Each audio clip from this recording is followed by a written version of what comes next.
Let's talk about why a lot of repair shop owners stay small.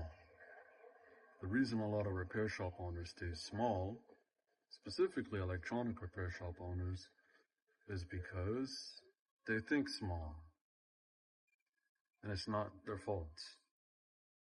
You know, when you have a repair shop, obviously a lot of people that have repair shops are thinking big.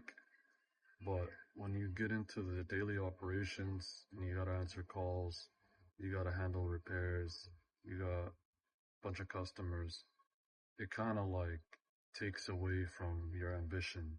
I mean, like literally, even if you want to, you're just gonna be exhausted. And a lot of repair shop owners run operations solo most of the time.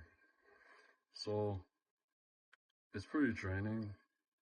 Um, you know, in America, you got a lot of, like, you got over 50,000 repair shops. Most of them are like solo operations. Um, and they're not making that much money for the most part. They're making standard money, standard pay, about $5,000 a month, something like that, if they're established. Um, obviously, then trying to climb higher than $5,000 on average, it's gonna, you're gonna have to switch up and do a lot of things, right? Um, so yeah.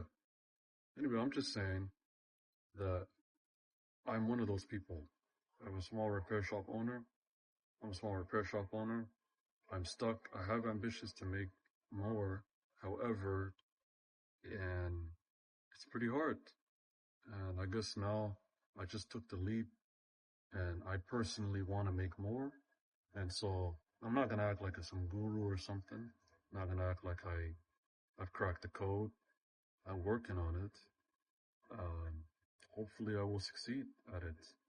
But yeah, I also want to garnish some like-minded people and, I want to reach heights that I've never reached before. So yeah.